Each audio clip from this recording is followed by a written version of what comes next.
Me deram um título aqui, um tema sobre sonho e visão para a expansão missionária do Ministério Peniel. Não tenho dúvida que a gente sonha, né? Acho que todo pastor, ele sonha, além da visão que ele tem que ter, e às vezes a gente se desvia um pouco da visão, e confesso que, em nome do Ministério Peniel, que algumas vezes nós se desviamos um pouco da visão e da nossa missão principal, que é a pregação do Evangelho, né? E pregação do Evangelho, principalmente aquele que não é cristão, aquele que está no mundo lá perdido. Acho que às vezes o mundo, ele entra na nossa vida de uma forma muito sutil, com as suas histórias, com os seus conceitos, com aquilo que a gente ouve, e de repente a gente está fazendo uma outra coisa que Deus não mandou fazer. A gente fica meio entretido com essa questão de igreja, cuidando demais das ovelhas, ou pensando ou tentando cuidar demais das ovelhas, e esquecendo que ainda há ovelhas perdidas, que o Senhor quer que nós venhamos a conquistá-la.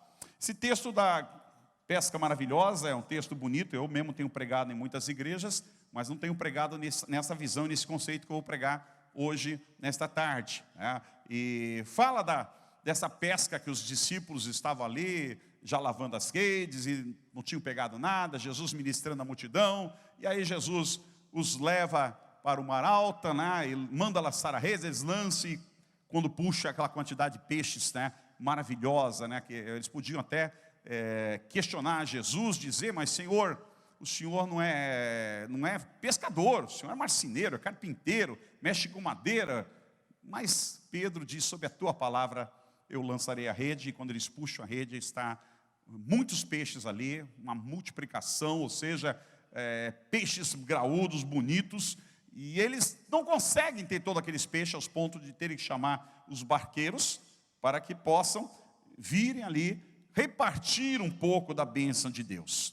E em cima disso, irmãos, nós queremos falar um pouco sobre essa pesca, mas a pesca de vidas, que Deus tem nos chamado, como chamou os seus discípulos, para não serem só pescadores, mas agora os faria pescadores de homens. E foi exatamente aí nesse chamado que a partir dali Deus começa uma grande obra. Talvez tenha levado 2, 3 anos nesse seminário da vida, para Pedro e os demais apóstolos, pescadores principalmente, entenderem que agora eles tinham uma nova missão, e a missão deles não seria apenas pegar peixe no mar da Galileia, mas agora eles iam pegar peixes que seriam vidas, né? Pescadores de vidas, pescadores de homens. É em cima desse conceito, em cima dessa visão, que eu gostaria de desenvolver essa mensagem com vocês aqui nesta tarde, que Deus tem nos chamado para ser pescadores de vida, irmãos, para trazer os perdidos, para trazer aqueles que estão afastados, longe da casa do Senhor, para poderem aprender a celebrar e adorar o Senhor. Até porque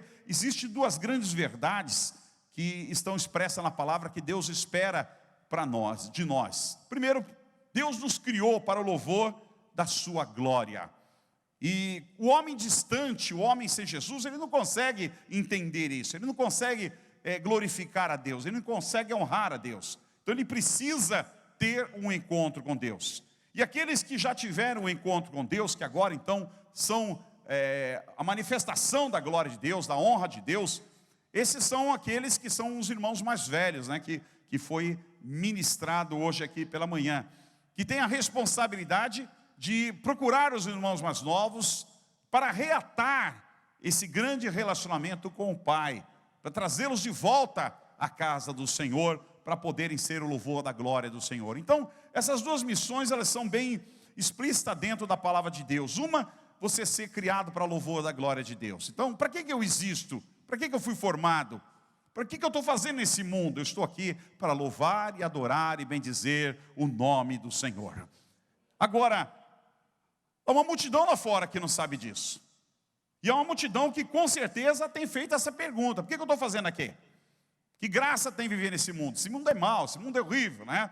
E muitos deles têm se chapado de droga, têm vivido na prostituição, têm procurado preencher o vazio dentro de si, de alguma forma, com aquilo que o diabo oferece, com aquilo que o mundo oferece. E cabe a nós, como irmãos que já tivemos esse encontro com Deus, cabe a nós como irmãos mais velhos, né, que estamos um pouco perto do Pai, ou mais perto do Pai, poder reatar esse relacionamento e trazê-los de volta para essa comunhão, para terem essas experiências com Deus. Mas os perigos, esses perigos que nos afastam dessa grande comissão. No meio dessa caminhada, no meio dessa jornada, há perigos. E esses perigos nos afastam desta comunhão. E eu queria abordar algumas coisas com vocês nesta tarde sobre esses perigos. Primeiro, quando nós perdemos a nossa visão da evangelização dos povos. E a visão é dada naquele momento que nós entregamos a nossa vida ao Senhor e começamos a ter comunhão, nos batizamos, estamos dentro da igreja, nós adquirimos uma visão da evangelização. Lá em Atos 1:8, aquele famoso texto de Atos 1:8, que diz: mas recebereis poder sobre vocês, quando o Espírito Santo descer sobre vós, e serão minhas testemunhas em Jerusalém, toda a Judéia, Samaria, até os confins da terra. Você já ouviu umas 50 mensagens sobre isso. E não vou continuar pregando sobre isso, você já ouviu muita coisa. Mas receberão poder sobre vocês. E quando a gente recebe esse poder, e aí eu quero então confrontar os irmãos nesse sentido, que esse poder, quando se recebe, ele te leva, de uma forma natural, a evangelizar, a falar de Jesus. Irmãos, eu fui criado dentro da minha igreja evangélica. Eu tenho uma tradição de família que tinha muitos pastores, né? Meus tios, enfim, por diante estão vários parentes que são pastores, né? E a família dos dois lados eram evangélicas, né? Hoje a família do meu pai se desviou um pouco, né? Ou bastante, vamos dizer. Eu tenho poucos primos que seguem a Jesus. A família da minha mãe, a metade está na igreja, a outra metade não está.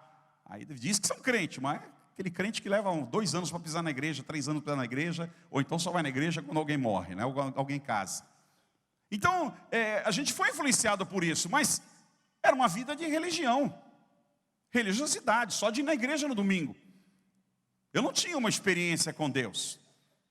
E eu vou dizer para vocês, quando eu tive uma experiência com Deus e fui batizado com o Espírito Santo, irmãos, foi algo totalmente diferente. Totalmente diferente. Aquilo inundou o meu ser, aquilo tomou o meu corpo, aquilo tomou o meu espírito, que eu não conseguia sair na rua sem falar de Jesus.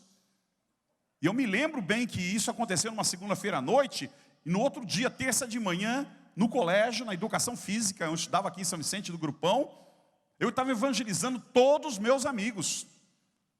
E eles, que a gente vivia na turma da bagunça, da aprontação, da briga, da confusão, eles acharam que eu estava louco. Eles diziam: você está doido, não é normal isso. E eu comecei a falar de Jesus, porque aquilo que está dentro de mim era muito forte. Eu saía na rua, eu via uma pessoa, eu ia para cima dela, disse: eu tenho que falar de Jesus para essa pessoa, porque ele vai morrer e vai para o inferno. E eu fiquei durante muito tempo na minha vida fazendo isso. Tinha um amigo, depois, quando eu vim para o começo da igreja, que era, até porque eu fui expulso da minha antiga igreja, não foi o pastor Henrique que está aí não, mas um amigo dele que me expulsou, né, falou que aquilo era culto a Baal, que não tinha lugar para mim lá, e aí eu vim para cá. Aqui não era PNL ainda, o pastor Laerte, o pastor Valdemar estavam começando. E ninguém falou para mim que eu tinha que evangelizar. Não foi o pastor que disse: você tem que evangelizar. O fogo que estava dentro de mim fazia com que eu parasse as pessoas para falar de Jesus. E eu nunca fui para uma classe de evangelismo como nós temos hoje. Tem que ser treinado. Que treinado, meu irmão? Eu não tinha treinamento nenhum, a não ser a escola bíblica dominical, que eu ia lá para bagunçar, obrigado a ir na igreja, porque minha mãe me obrigava, era tudo que eu tinha.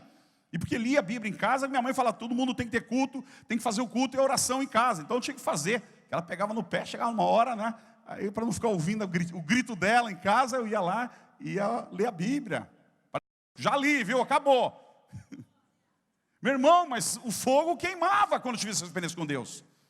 E você saia na rua e pegava as pessoas e todos os amigos, um por um, sem escapar ninguém, eu falava e pregava de Jesus. E levei muitos meus amigos para a igreja. E levava, sabe que dia que eu levava? Alguns deles no culto de oração que era pentecostal. Os caras eram loucos, ficavam mais loucos ainda. Que povo doido é esse? Que língua é essa que eles estão falando? Uns tinham até medo, né? Mas era o desejo de vê-los ter a experiência que eu tinha tido com Jesus. Eu gostaria e queria que eles tivessem essa mesma experiência, né? E durante muito tempo isso realmente cresceu e abordou no meu coração, mesmo sem pastor mandar. Saía na rua e queria evangelizar. Então, os perigos é quando você perde essa vontade de evangelizar. Quando você não tem mais vontade de falar de Jesus. Quando você perde o primeiro amor. Todos nós, quando vivemos no primeiro amor, você escuta alguns irmãos falando isso, que é uma carnalidade, e eu acredito que essa frase era do diabo, que dizem para os irmãos, ele está no primeiro amor, isso vai passar. Acorde, irmãos, como eu gostaria de ficar no meu primeiro amor 100% a todo momento. Quando começa a ouvir tanta confusão na igreja, sabe, tanta fofoca, tanta malandragem, desculpa a expressão que eu vou usar aqui, sabe, tanta religiosidade, tanta política, dá vontade de dizer, Senhor, me cega, me conserva só no primeiro amor. Eu quero esquecer que eu sou presidente desse ministério, quero esquecer que eu sou pastor dessa igreja, quero ter olhos apenas para Ti, para poder louvar e adorar o Teu nome, e mais nada, Deus. Meu irmão, se é para aplaudir, é para Deus, para mim não. É para valer para Deus. Quando nós perdemos o amor, irmãos, isso nos leva ao campo da religiosidade. A ser membro apenas da igreja. Apenas ser membro da igreja. Olha, nós estamos aqui, 1.000 pessoas, um pouquinho mais. 1.100, 1.200 pessoas. Talvez no congresso passou umas 1.300, 1.400 mais ou menos, foram os inscritos que nós tivemos aqui. Quantas pessoas não tem no nosso ministério? Já parou para pensar sobre isso? Se você pensar, que nós temos 12.000, 15.000 pessoas no nosso ministério, quantos será que estão preocupados com a evangelização? Friamente, sem crítica. Quantos estão preocupados, realmente, ter uma abertura e dizer, eu preciso evangelizar alguém, eu preciso falar de Jesus para o meu parente, eu preciso orar, eu preciso falar de Jesus para eles. Eles não podem morrer sem Jesus. A minha esposa, a família dela não é cristã. E é uma família difícil. Família dividida, brigada e muito pequena. E o pai dela era um homem endemoniado, né, ao extremo. E eu falo para você, tem que orar por ele, tem que quebrar isso, porque não aceitava. Começa com o campo de oração, você tem que sentir amor. Se não sentir amor, meu irmão, não vai. Não vai. Eu me lembro que pouco a pouco isso foi entrando até o dia que Deus preparou para pregar o evangelho para ele, para falar e perguntar, você quer aceitar Jesus como Senhor e Salvador?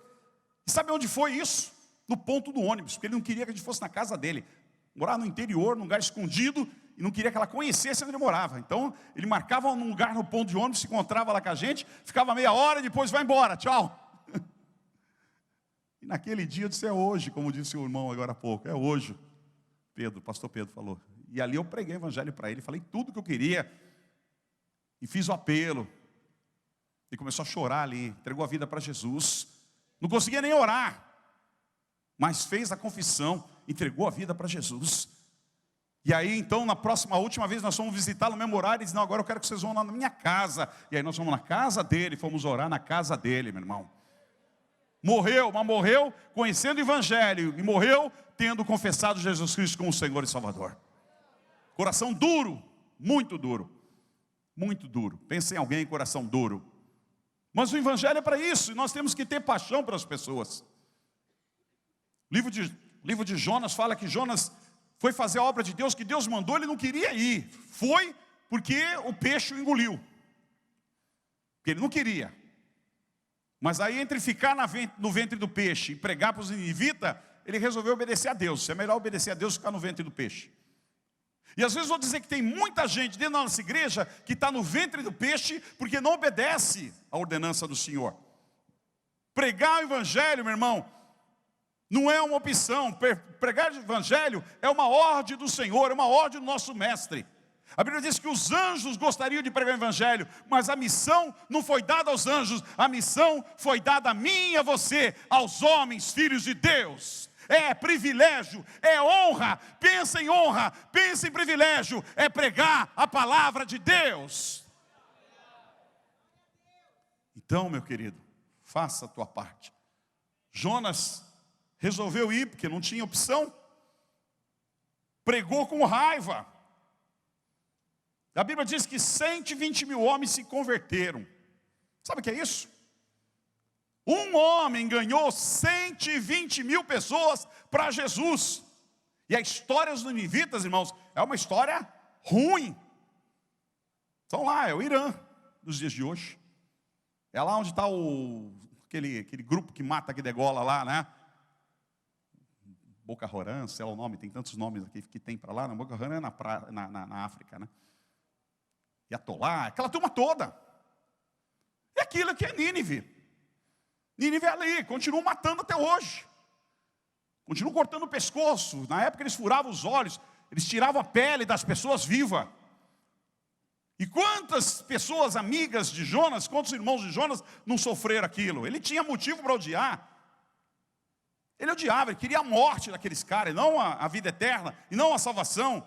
E o Senhor os levou ali, diz que ele ganhou 120 mil pessoas, se renderam ao Senhor, sem ele amar.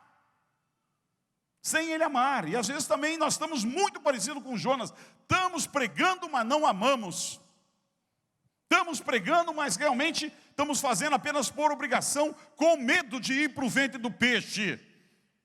Mas falta-nos amor pelas vidas, como Cristo tem amado as pessoas, ao ponto de entregar, nosso Pai entregar o seu único Filho por nós e pelo mundo para morrer. Isso é o grande ato de amor. Nós ficamos hoje, irmãos, muitas vezes entretidos com o púlpito e os ministérios, mas são ministérios que muitas vezes não atingem a evangelização. O nosso púlpito e os nossos ministérios nem sempre atingem evangelização. Criam-se tantas nomenclaturas, mas ninguém se converte. Não vem ninguém de fora. Não impacta lá fora. Tem um movimento dentro da igreja, e as pessoas às vezes até comentam, mas apenas dentro da igreja. O que está acontecendo lá fora das quatro paredes? Ficamos o tempo todo, muitas vezes só lavando a rede. Foi isso que o Cristo viu naquela praia, os pescadores lavando a rede, no raso, barcos parados, redes sendo lavadas. E muitas vezes nós estamos assim, dando apenas desculpas. Para mim, lavar a rede são desculpas. Desculpas para não irmos ao mar alto. Desculpas para não termos confronto com os grandes peixes. Desculpas para ficarmos tranquilos nas quatro paredes, porque é cômodo ficar na quatro paredes. Era cômodo ficar em Jerusalém. Era cômodo se reunir no templo para orar, para falar em línguas, para profetizar. Era cômodo adorar e louvar num ambiente gostoso como esse, meu irmão. Tanto que nós estamos o dia todo aqui. Já teve ontem uma turma grande que veio à noite, que lotou esse lugar, tinha um pouco mais do que hoje. E estamos aqui o dia todo, porque é gostoso, é gostoso. Estamos em Jerusalém. Mas sabe, isso aqui que nós estamos fazendo tem que redundar em alguma coisa. Esse seminário, essas palestras, sabe, esses desafios, as orações, o louvor, as pregações, precisa redundar em alguma coisa, senão é em vão. Isso tem que ter vida no nosso coração, tem que haver alguma manifestação que nos toque de verdade e que mude o nosso conceito de vida. Porque se tanta palestra, tanta palavra, tanta oração, tanta música bem cantada e gostosa, não mudar, não fazer diferença, continuarmos no raso, lavando as nossas redes, dando desculpa para nós mesmos e para outros, a igreja de hoje, ela quer ficar no raso, irmãos. E você, não sei se tem notado, que a igreja brasileira, eu não vou falar só do Ministério Peniel, mas a igreja brasileira ela tem diminuído. Aquele avanço que se tinha de crescimento de 20% não existe mais. De crescimento de 10% não existe mais. E mesmo dentro do ministério nós não crescemos hoje mais 10%. O nosso crescimento é em torno de 7% no geral. Isso quando sem contar as vidas que nós perdemos. Porque se for o que nós perdemos e o que nós vamos batizar, nós vamos dar empate no mínimo. Vai ser 0-0. E isso é o conceito. Algumas crescem, mas elas crescem com pessoas que se converteram, ou elas crescem com membros de outra igreja? Porque tem um círculo de pessoas descontente. Eu recebo aqui, nos cultos aqui, muita gente de tudo que é igreja. Não quero nem saber o que está acontecendo aí fora. Esse não é o meu público-alvo. Quer ficar, fica, porque são ovelhas do Senhor e eu tenho obrigação de cuidar delas. Mas o meu alvo é aqueles perdidos. Meu alvo são os demoniados. Meu alvo é aqueles que não conhecem Jesus. Meu alvo é aqueles que não gostam de igreja. Meu alvo é aqueles que não gostam de Cristo. O meu alvo é aqueles que precisam ser salvos para que o céu aumente.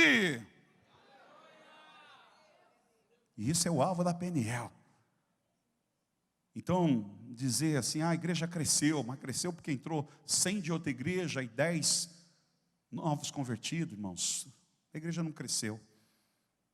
Ela tomou de alguém, ou ela recebeu de alguém, e apenas 10 pessoas realmente acrescentaram o reino de Deus. A igreja, ela tem nos dias de hoje ficado ao raso. Uma grande parte, a gente se limita ao raso, em lavar as redes e dar desculpas, ficar na zona de conforto, porque na zona de conforto você não precisa remar. Quando Jesus diz, vão ao mar ao alto, eles não tinham um motorzinho a gasolina para apertar o botão e fazer a lanchinha andar. Eles tiveram que remar, por velas, mexer em velas, de um lado, do outro, procurar vento, remar, tinham que se esforçar. Chegaram lá, tinham que jogar as redes, depois puxar a rede, isso dá trabalho. Mexer com vidas a trabalho, evangelizar dá trabalho. Trazer gente endemoniada para a igreja dá trabalho, porque o demônio cai, daqui a pouco ele volta, aí ele cai, ele volta, ele fica brincando às vezes. Você manda embora, ele vai, daqui a pouco volta outro. Meu Deus, o demônio está tirando sarro na minha cara. Não para. Não é verdade? Cada um vem com um nome diferente. Você diz, quantos demônios tem nessa pessoa aí? Se o nome dela é aquele mesmo, eu não sei, né? O demônio é mentiroso, não dá para acreditar também. E nem fazer doutrina com isso. Mas queridos, a verdade é essa. É que dá trabalho. Aconselhar um novo convertido, tem que ir na casa dele. Pastor Pedro expôs aqui o Lar de Paz. Depois eu falo um pouco mais. Mas dá trabalho. É 8 dias no mínimo ir na casa da pessoa, orando com ela, evangelizando, falando de Jesus. E depois, o que se segue pela frente, caso a pessoa continue. Dá trabalho. E parece que nós não queremos. Entre remar, entre jogar a rede, entre ir para o mar fundo, entre puxar a rede, entre enfrentar as tempestades no mar alto, é melhor, é mais seguro ficar lavando as redes. Porque ali a gente pode sentar um pouquinho, brincar e contar piada. E é mais confortável, é mais seguro. As desculpas que nós damos, para quê? As pessoas estão endemoniadas hoje. O coração delas estão tão duros, não se convertem, como é a experiência do meu sogro. E o filho dele, que é o irmão da Maura, mesmo caminho. Coração duro. Coração duro. Teve esses dias, encontrou o meu filho, tio dele, né? E a Laura estava grávida, ia ganhar nenê. Novidade na família, né? 9 netos, né? Nasceu um agora, o Thomas Newton agora, né? E já falaram que para o ano que vem já tem um outro vindo também. Eu não falo quem é, mas já tem um marcado. Lá eles tiram senha, né? Todo ano. Aí nasceu um, quando nasceu, no dia que nasceu já avisaram, ó, ano que vem já vem outro. Jesus amado. Aí a Mora estava pensando, caramba, em outubro, está todo mundo nascendo em outubro, tem que estar presente para todo mundo. Presente no dia das crianças. E os adultos acham que são crianças. Não, eu também quero presente. Esses marmanjos de 30 e poucos anos, quase 40, querem presente. Aí chega o Natal, tem que dar presente também. Meu Deus, vai formar um time de futebol brincando, né? Falta um para completar 11. Eu sou o técnico. Sou o dono do campo, da bola, e sou o técnico. Mas só tenho 11, né? Vou precisar de alguns reservas também. Estou brincando. Quebra-gelo aqui, né, irmãos? Não ficar só batendo, tem que assoprar um pouco, né? Mas esse menino que é irmão da Maura, para ver o nível do coração duro, o nome dele é Hélio, o nome do pai era Hélio. Ele falou para o meu filho, disse, não ponha o nome de Hélio. Para ver o coração duro. Mas Deus fez uma obra. Ele vinha para cá, começou a frequentar a igreja, e um dia ele foi lá atrás, na porta lá, foi me pedir perdão. Perdão por toda ausência, perdão por toda distância, perdão por ser a pessoa que ele é, por tudo que ele fez de errado. Pediu perdão para mim aqui em nome de Jesus. Sabe, irmãos, coração duro, mas o coração duro se quebra.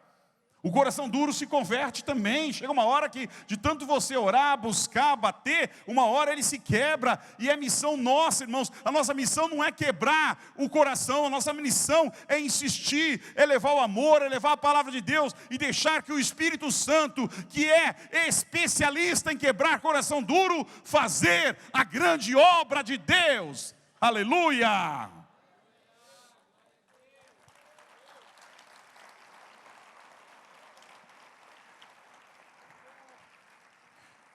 Nós queremos ficar apenas só em Jerusalém, irmãos. Está muito bom ficar em Jerusalém.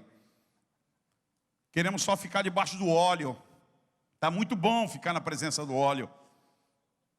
E a gente dá tanta desculpa para não sair do raso, para não parar de lavar as redes, para não precisar ir para o fundo. Nós mudamos a visão e as prioridades do nosso chamado. Na caminhada a gente mesmo muda isso. Nós criamos eventos alternativos para preencher o nosso tempo e fazer uma nova agenda. Não é a agenda do Espírito Santo muitas vezes. Não é crítica não, o que eu vou falar. Mas muitas vezes não é a agenda do Espírito Santo, é a agenda nossa, do homem. E criamos muitas vezes tantos eventos alternativos para não preencher o nosso tempo com aquilo que deveríamos preencher. Nós criamos tantas conferências para crentes, irmãos. Claro que tem que ter algumas conferências para nos desafiar, para afiar o machado. Por isso que eu digo, não vai adiantar essa conferência se você não sair daqui cortando árvore. Você está parado aqui afiando o teu machado, sendo ministrado por Deus, mas alguma coisa tem que acontecer de prática. Alguma ação construtiva precisa acontecer na sua vida e na sua igreja daqui para frente. Algum movimento precisa realmente ser estabelecido em prática. Porque senão o Espírito Santo não agiu. E aí foi só uma conferência para crente. Nós fazemos os chamados para termos avivamento, batismo no Espírito Santo, manifestação proféticas, profecia, revelações, busca do fogo. Irmão, se isso não redundar em conversões, alguma coisa está errada. Acaba a conferência, as pessoas não vão evangelizar, não querem ganhar ninguém para Jesus, não querem ser desafiadas a isso. Não há conversões após os eventos. No final do ano, não se tem quase vidas nenhuma para se batizar. Às vezes, algumas células batizam mais pessoas do que as igrejas. Então, nós temos que repensar o nosso conceito. O que está errado? Se é o Espírito Santo que está agindo, o Espírito Santo tem que nos levar-nos a evangelizar, a nos revelar quem são as pessoas que precisam ter um encontro com Cristo. Porque Cristo revela, irmãos. Cristo mostra. Deus mostra quando você começa a orar, Senhor, e coloca pessoas na minha frente. Mostra as pessoas que precisam te conhecer. Mostra as pessoas que precisam ter um encontro de salvação. Prepara o momento. Deus vai preparar. As portas vão se abrir. As oportunidades vão ser criadas. E é isso que nós temos que buscar. Esses eventos que nós fazemos e outros que a igreja fazem, tem que proporcionar esse tipo de alavanca para o crescimento e para a evangelização. Senão nós vamos ficar brincando de crentes apenas, brincar de igreja, só de reunião. Nós vamos começar a criar um monte de coisa que já existe, que criam. Que eu também não tenho nada contra, essas coisas ajudam, mas ficar só nisso não adianta. Ficar só na noite da pizza, na noite do caldo verde, na noite da coxinha, da feijoada, da churrascada, da festa de pijama, da noite das máscaras, na noite vitende, na noite da cor de rosa, na baladinha gospel. Daqui a pouco nós teremos a noite dos embalos de sábado à noite, Para os mais velhos, não é verdade? Vamos criar isso. Precisamos fazer uma coisa para aqueles irmãos que têm 50 anos, vamos criar uns embalos de sábado à noite, Imitar o John Travolta. Logo, logo nós teremos o simpósio das tatuagens gospel, quem tem a melhor e a maior tatuagem. E vamos premiar. Não vai demorar. Pastor, você está louco? Não estou louco, não. Daqui a pouco você vai saber que tem igreja fazendo isso. Porque elas não têm mais nada a fazer, elas não acreditam em conversão, elas não acreditam que o Espírito Santo age. Então, para que ficar evangelizando? Tem que entreter os crentes, fazer uma coisa para entreter, para brincar com eles. Já que não se brinca mais, de esconde, esconde, pega, pega. Vamos inventar alguma coisa dentro da igreja, para distrair o povo. Enquanto isso, meu irmão, tem milhares indo para o inferno. O diabo não brinca. A sua fúria, o seu ódio é cruel contra as vidas, ele não brinca. E nós temos muitas vezes caído nessa cegueira e não temos enxergado que a nossa ação precisa ser ir para frente, precisa ser efetiva. Temos que marchar a tempo e a fora de tempo, como diz o apóstolo, pregar a tempo e a fora de tempo. Não pregamos apenas com a nossa voz, mas pregamos debaixo da unção do Espírito Santo. E ele é aquele que converte vidas e muda corações endurecidos. Aleluia.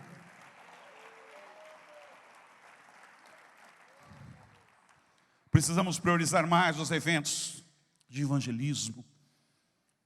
Precisamos priorizar mais os eventos de evangelismo. Uma professora de evangelismo marcou para sair com a classe para aula prática de evangelização, irmãos, na rua. Estavam lá 3 meses sendo ministrados, o grupo, a classe lá, dezenas de pessoas. No dia que marcaram, compareceu uma pessoa para sair na rua, para evangelizar. Esse é o retrato e a fotografia da igreja do Senhor. Será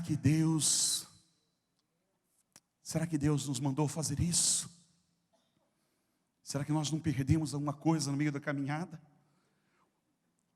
Hoje o nosso inimigo número 1, eu acho que não é mais o diabo, e sim as igrejas concorrentes, que às vezes até dentro do próprio ministério você tem isso.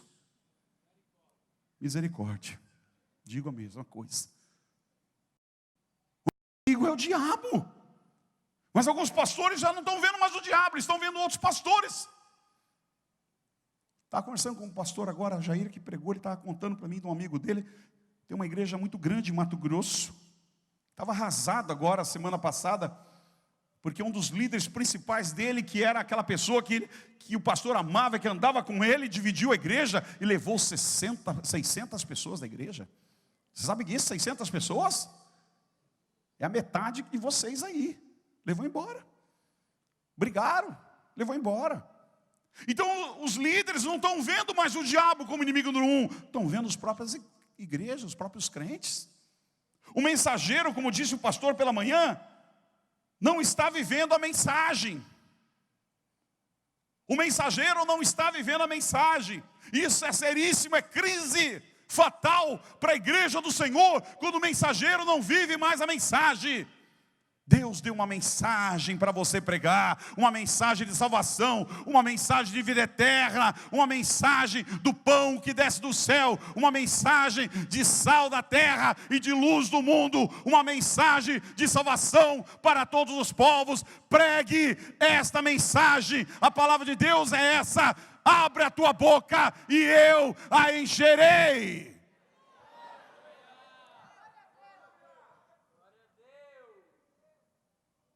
Às vezes os vizinhos nem sabem,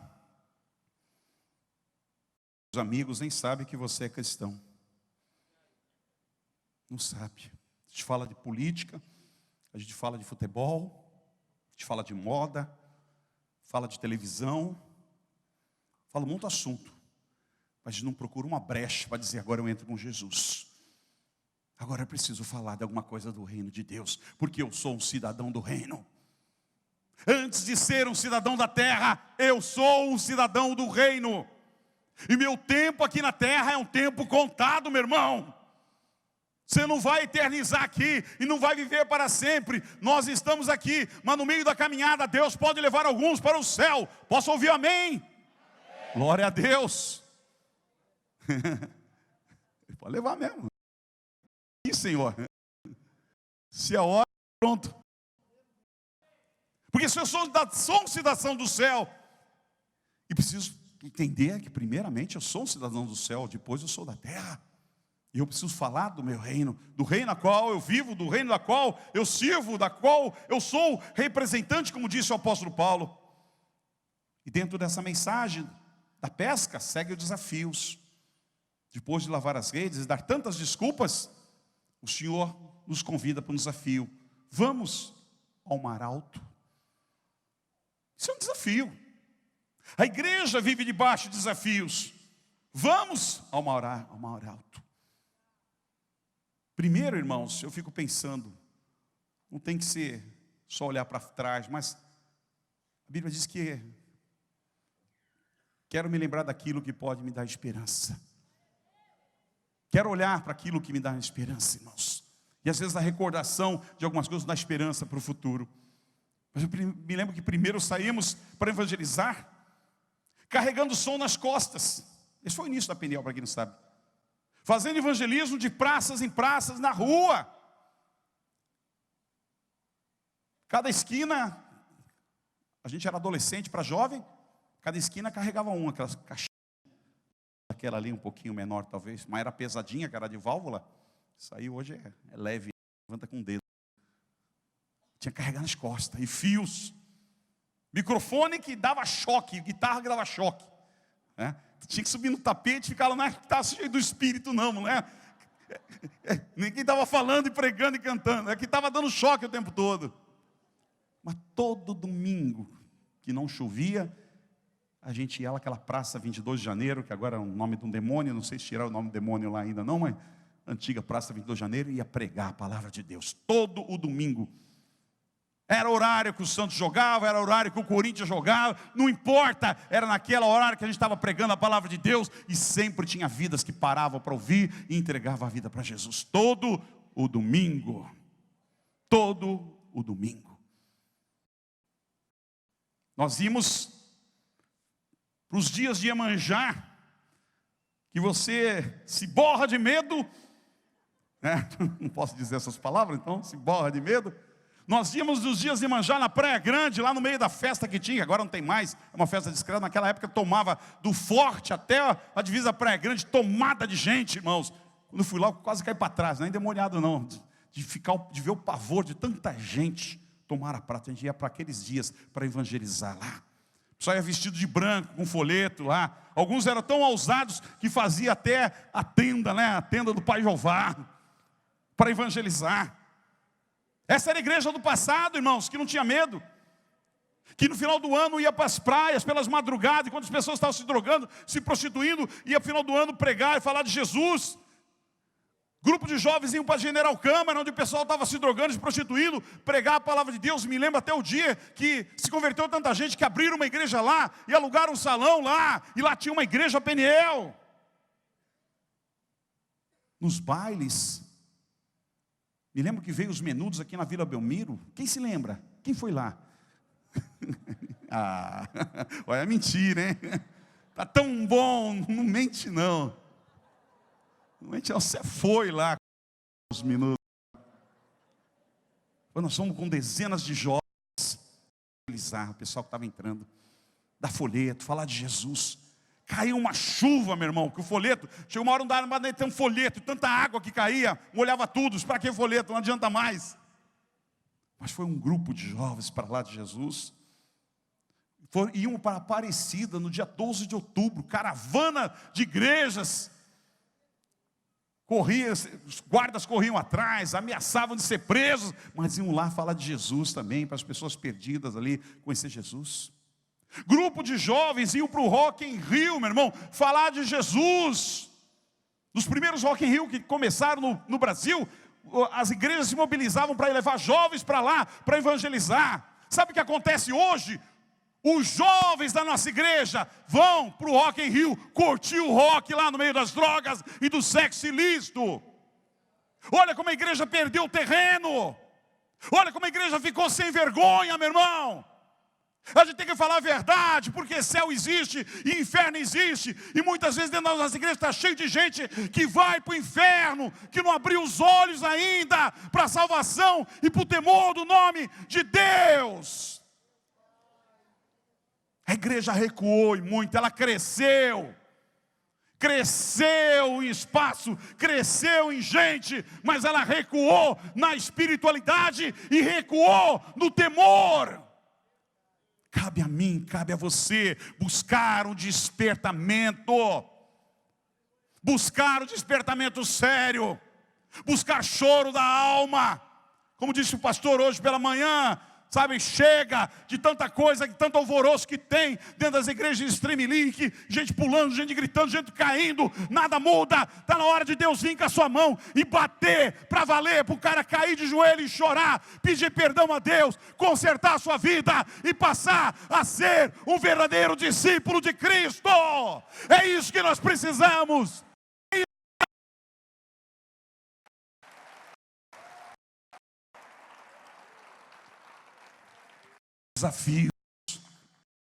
Desafios.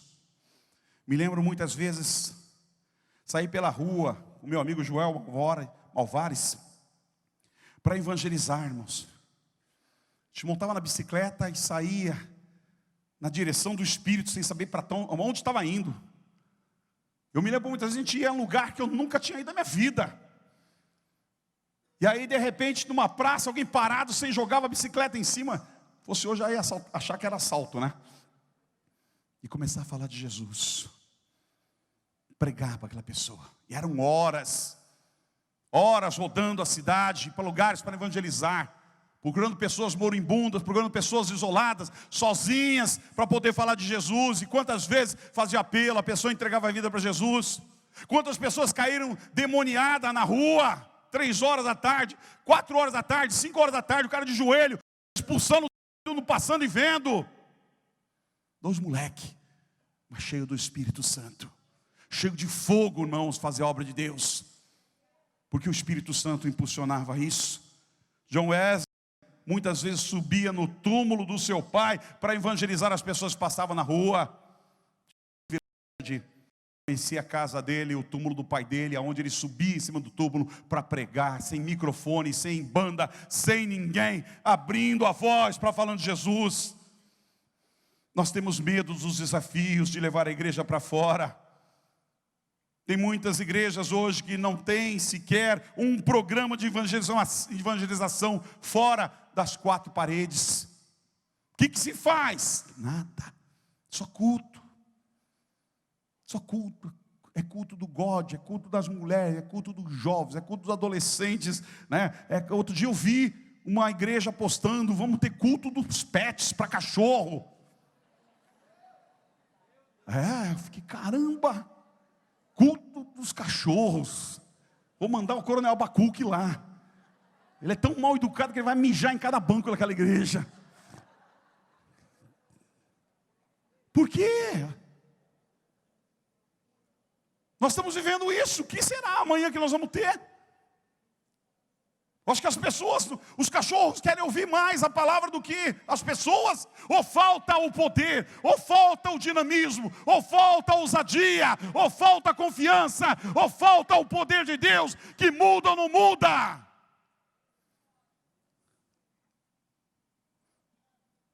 Hoje os líderes querem mais gospel, que muitas vezes estar no anonimato. Só que é no anonimato que nós temos histórias maravilhosas na Bíblia. Histórias do garoto que levou 2 pães e 5 pães e provou um grande milagre na multiplicação. História dos 4 amigos desconhecidos que levaram um paralítico e aquele homem saiu andando.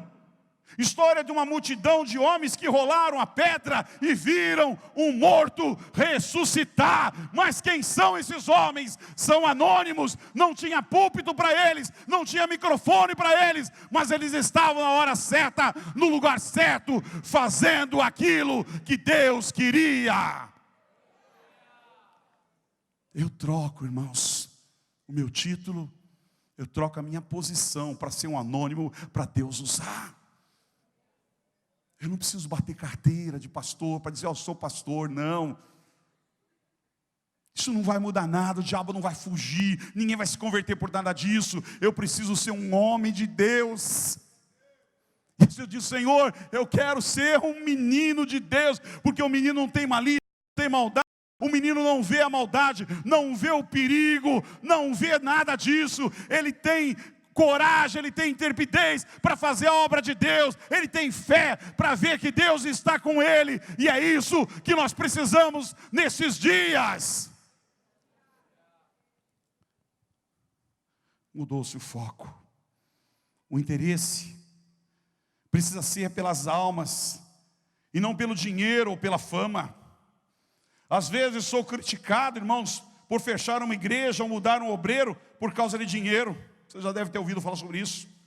Pois nunca tirei ou fechei uma porta que estivesse dando frutos de vida. Tem irmãos que chegam, pastor, o senhor vai me tirar de lá. Eu falei, por que o senhor tirou de lá? É porque a igreja não está conseguindo pagar aluguel, irmão, mas você não está ganhando vidas para Jesus. Então continua, irmãos. Se você não pode manter esse aluguel, alguém vai bancar para você em nome de Jesus, mas ganhe vidas. Agora se ficar 2, 3, 4, 5, 6, 7, 8, 10 anos e não sai do lugar, e não anda, irmãos, ora, não. Tem outros que estão fazendo, tem outros que estão caminhando. A igreja, ela é vida. A igreja, ela tem o Espírito Santo. A igreja tem o poder de Deus. Se não acontece alguma coisa, é porque alguma coisa está errado. Então é melhor fechar aquela porta e vamos para cá. Vamos se reunir como célula. Porque tem célula que tem 15, tem 10, tem 20. Outro dia um irmão aqui na quinta-feira do testemunho, a célula dele tem 33 pessoas. Tem igrejas nossas, várias igrejas nossas que não tem 33 pessoas. Mas quem é esse irmão? É um anônimo. Não tem título, não tem nada. Mal sabia o nome dele, é um anônimo. Mas tem 33 pessoas e uma multidão para se batizar. Alguma coisa está errada. Como uma célula, como um menino, como alguém que não tem preparo, consegue trazer e conquistar tantas vidas para Jesus. E não é membro de outra igreja. É gente que se converteu e que está mudando de vida, está sendo liberta. E às vezes tem um salão pagando aluguel com tudo aquilo e não vem gente. É para pensar. Será que não é hora de parar em alguns lugares? Eu vou abrir uma casa. Deus tem que me usar para salvar essas vidas. Deus tem que levantar outros para me ajudar. Hoje chega alguém aparentado, com um bonito. As pessoas já acham que chegou alguém para abençoar a igreja e ajudar a igreja. Aí chegou um irmão com dinheiro, vai pagar nas contas. O pastor citou aqui uma nota aqui, de Mário Quintana, anotei. Pare de correr atrás das borboletas, cuide do seu jardim, e as borboletas correrão para o seu jardim. Correndo atrás de alguém, Deus quer mandar aqui uma meia dúzia de empresários, meus irmãos. Os empresários no Brasil estão tudo falido, tudo quebrado. Se eles foram para a sua igreja para orar, para pedir a bênção de Deus.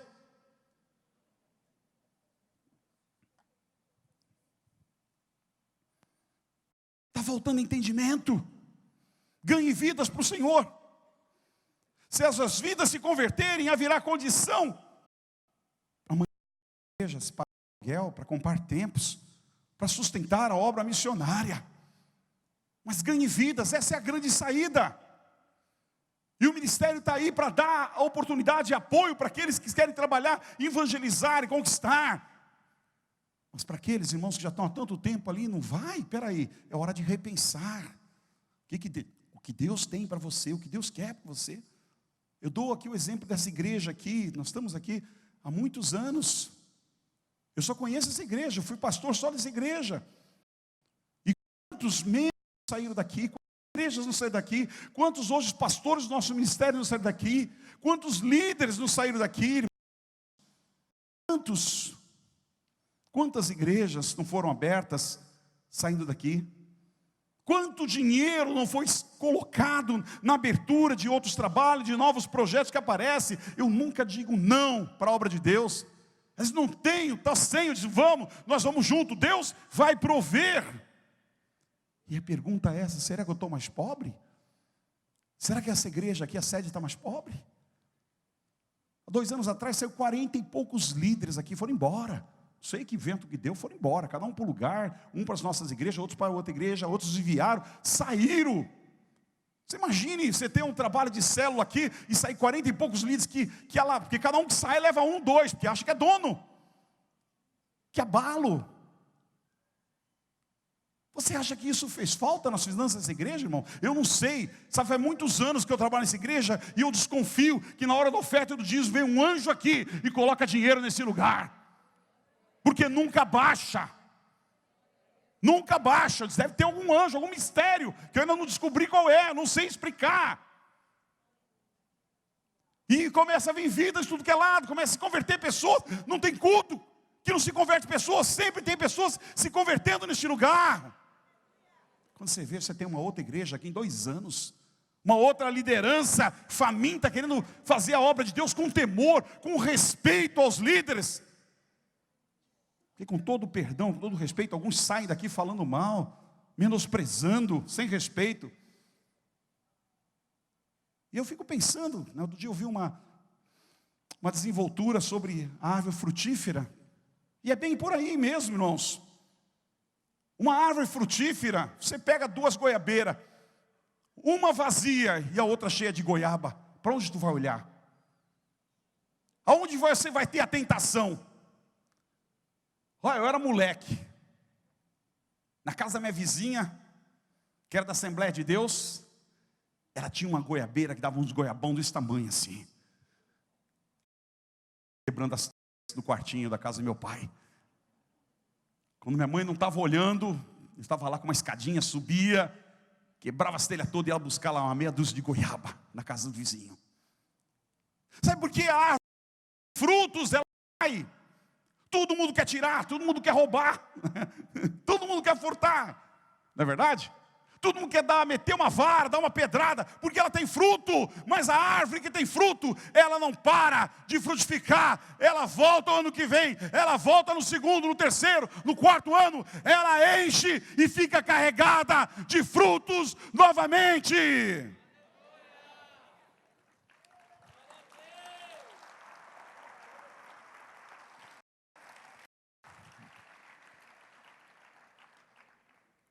Eu tenho uma chacrazinha em Águas do Lindóia, pedacinho de terra. Tem muitas pés de fruta lá. E eu plantei muito mais do que já tem. Mas tem um abacateiro lá, irmãos, que me fascina. Porque ele fica carregado de abacate. E são abacates grandes. E eu gosto muito de abacate. E durante muito tempo os médicos, minha mãe, todo mundo falava que não podia comer muito, que aquilo fazia mal para a saúde, né? Glória a Deus que eu não vi nenhum deles, porque hoje o abacate é uma das melhores frutas que tem para a saúde. E eu como muito abacate.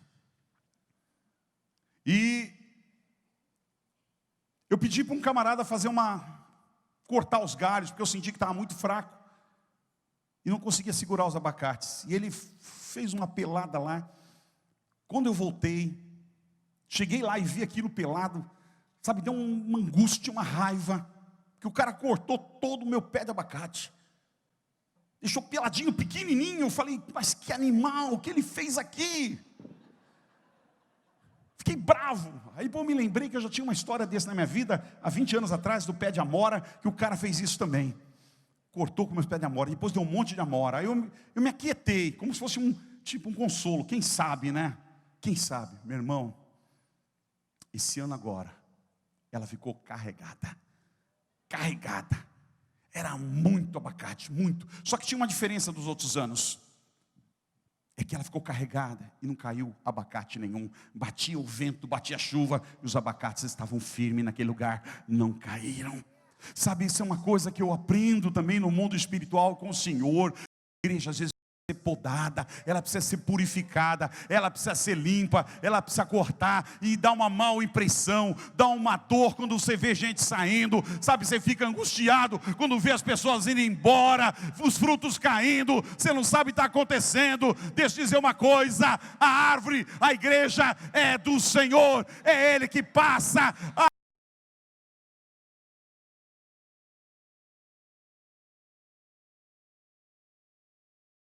ainda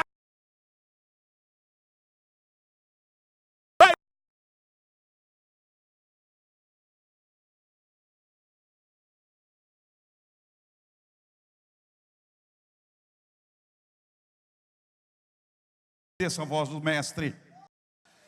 Obedeçam a voz do mestre. Não tenham medo de jogar a rede quando ele mandar jogar a rede. Pedro diz: sob a tua palavra. Sob a tua palavra. Não foi sobre a palavra de qualquer um, não foi sobre a ideia de Pedro, foi sobre a palavra do Senhor. E a palavra do Senhor diz sobre o evangelismo, dizendo: ide e pregar o evangelho a toda criatura. A palavra de Deus diz: seja minha testemunha. A palavra de Deus diz que ele enviou 2 a 2. A palavra de Deus diz que quem ganha alma sabe.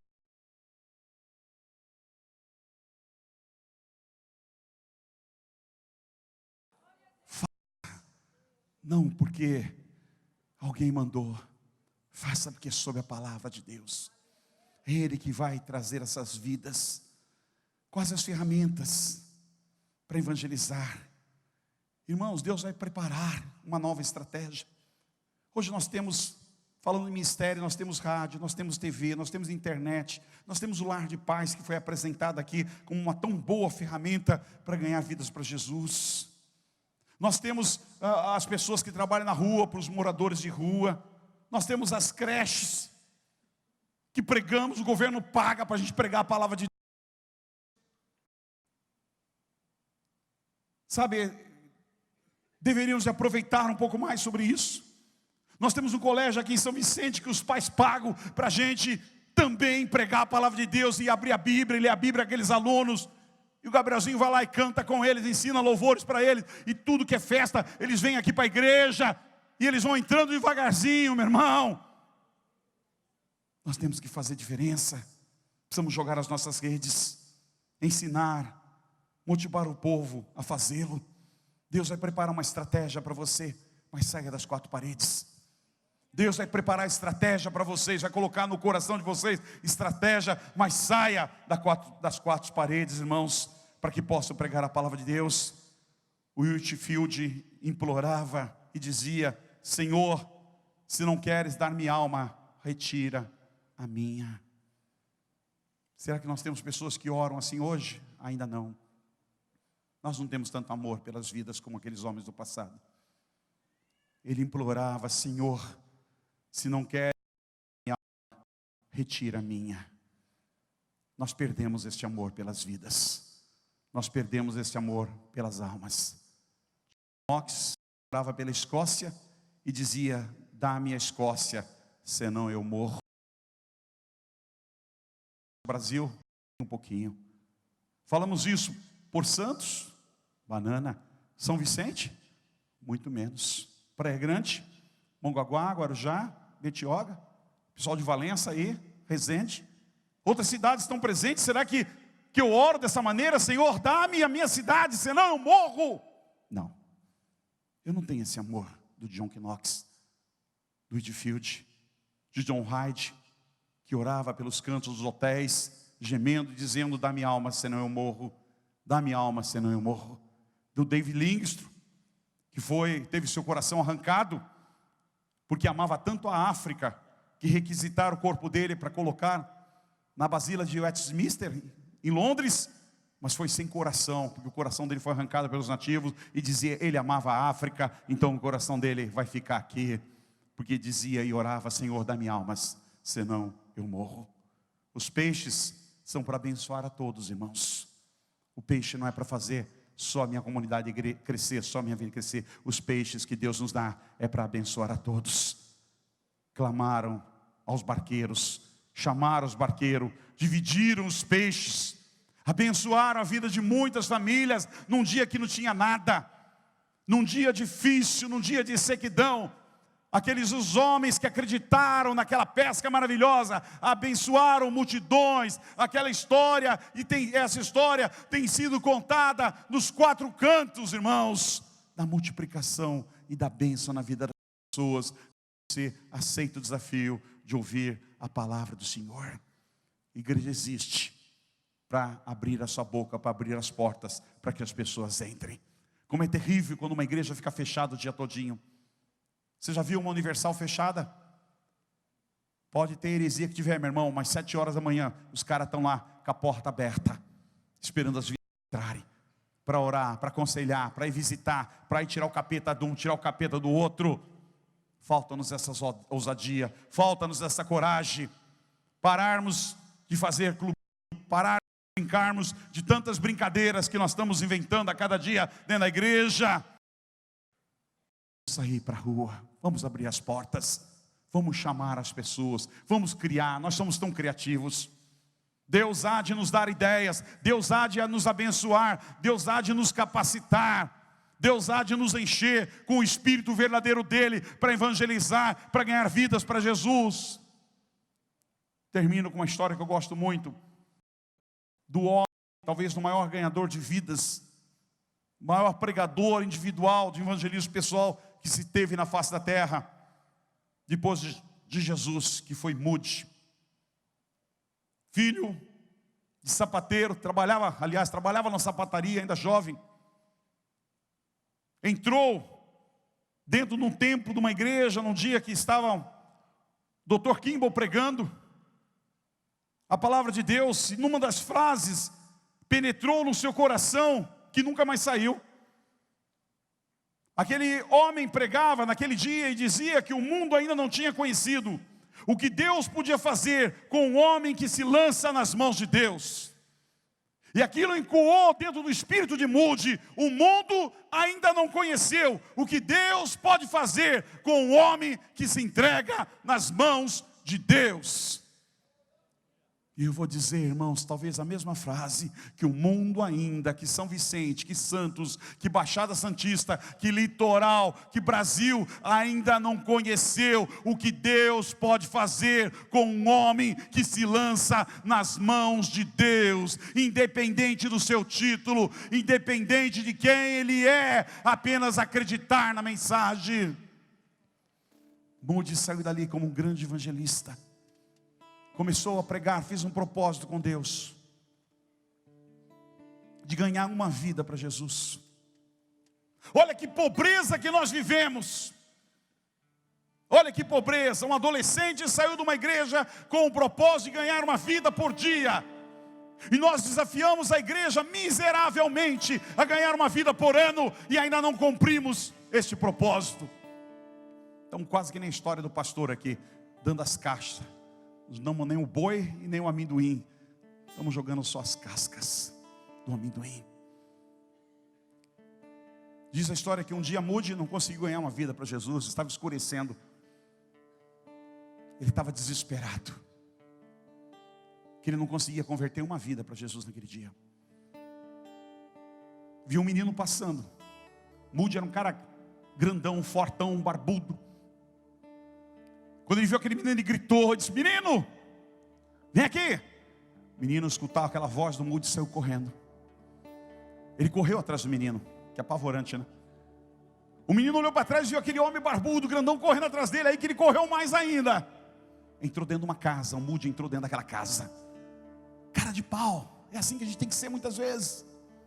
O moleque olhou e viu que ele estava dentro da casa. O moleque se escondeu embaixo da cama. Ele foi no quarto, entrou embaixo da cama e disse para o menino: você aceita Jesus? Aquela vozona dele. E o menino disse: sim, sim, aceito. E ele ficou todo feliz, porque ele ganhou uma vida para Jesus. Todo dia ele ganhava uma vida para Jesus. E a gente fala: Senhor, quem sabe esse ano não tem alguma coisa errada? Será que o evangelho ficou mais pobre? O livro de Hebreus diz que Jesus é o mesmo ontem, hoje e será para sempre. O que nós estamos mais pobres? O que nós perdemos no passar dos anos? O que se ficou para trás, que não se tem no futuro? Diminuiu o poder, diminuiu a presença, diminuiu a vontade de Deus salvar. Diz: não, já estou com os 144 mil aqui, não cabe mais ninguém. Tá, estou rico aqui os céus, não cabe, para. Será? A mensagem de Cristo continua viva nos dias de hoje. Vinde a mim, todos que estáis cansados e oprimidos, e eu vos aliviarei. Eu quero orar com você aqui nessa tarde, noite já quase. Queria te convidar a ficar de pé no teu lugar, meu irmão. Eu não sei o que Deus ministrou ao teu coração, mas se dissesse: pastor, qual é o teu sonho? Meu sonho é que cada vida saísse daqui, meu irmão, e saísse evangelizando, ganhando vidas para Jesus. E as nossas igrejas, se eu recebi esse telefonema aqui, o pastor dizendo: pastor, eu estou com 3 cultos, eu estou com 4 cultos, não cabe mais ninguém, preciso de um lugar novo, preciso comprar cadeira, preciso comprar som, não para de crescer. Olha, nós estamos aqui com 1000 líderes para enviar para tudo que é lugar. Olha, tem gente querendo ir para São Paulo, tem gente querendo ir para BH, tem gente querendo ir para o Rio de Janeiro, tem gente querendo ir para Curitiba, tem gente querendo ir para fora do país, fazer obra de Deus. Não para de se converter gente, meu irmão, esse é o nosso sonho. Mas não depende de Deus, depende de mim, depende de você, depende de nós queremos, depende de nós entendermos de repente essa frase, não mude e dizer: Senhor, eu quero conhecer aquilo que Deus pode fazer na vida de um homem que conhece e que se entrega nas tuas mãos. Eu quero fazer um desafio para você. Você que quer, meu irmão, você que tem um coração queimando, diz: eu quero mudar a minha vida, sabe, eu quero ser um evangelista na minha empresa. Não precisa sair da tua empresa, não. Eu ganhei tanta gente para Jesus trabalhando nas empresas. Na escola eu ganhei vidas para Jesus, na vizinhança eu ganhei vidas para Jesus. Não precisei ser pastor para isso. Fui membro, fui irmão, fui o Newton, ou o Niltinho, como me chamavam. Hoje está mais para Nilton, né? Deixa o Niltinho para os meus netos, que o gordo que vem aí atrás também, ele já está grandão, já não é mais Niltinho. Meu irmão, o que Deus quer fazer na tua vida? Você quer? Você quer que Deus faça algo?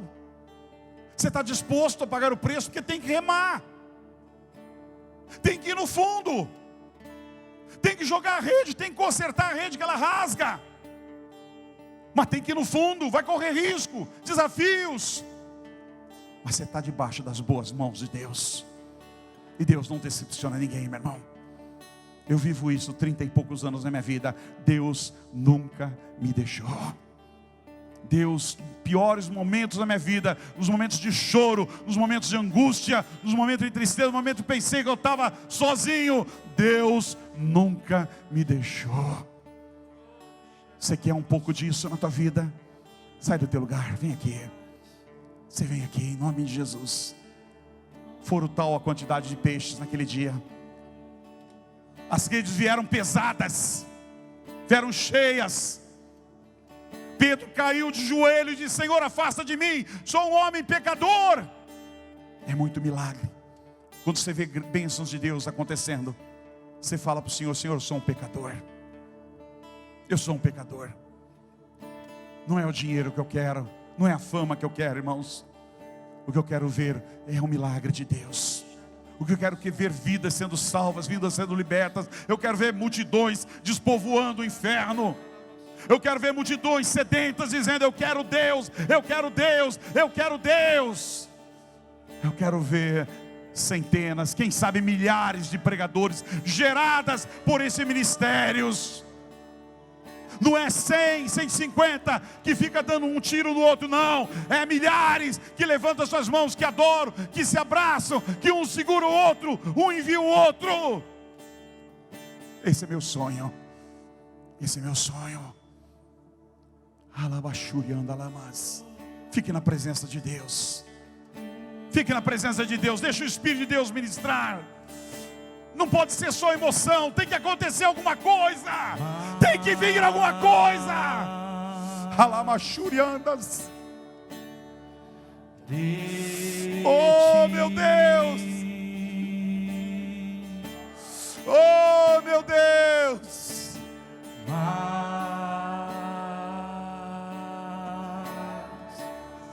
Oh, meu Deus.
humildade, servo de todos os irmãos, que ele cresça e eu diminua, que ele apareça e eu me constranja com a sua glória e todo o seu amor, infinita humildade, servo de todos os irmãos, que ele cresça e eu diminua, que ele apareça e eu me constranja com a sua glória e todo o seu amor, infinita humildade, servo de todos os irmãos, que ele cresça e eu diminua,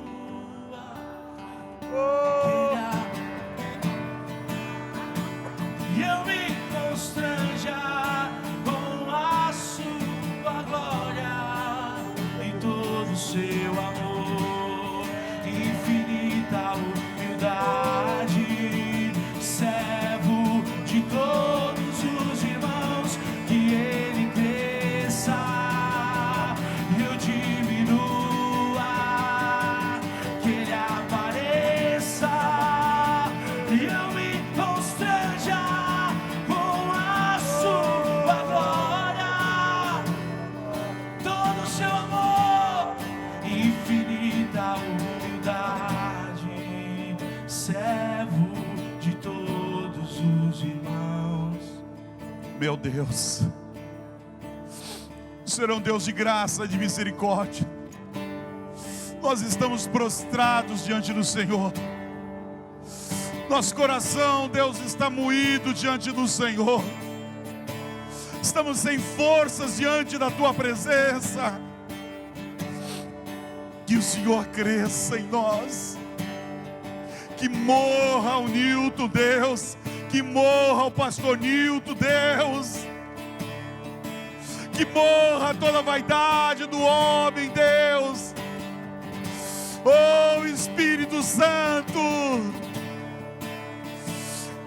que o Senhor use o Teu povo, a Tua igreja.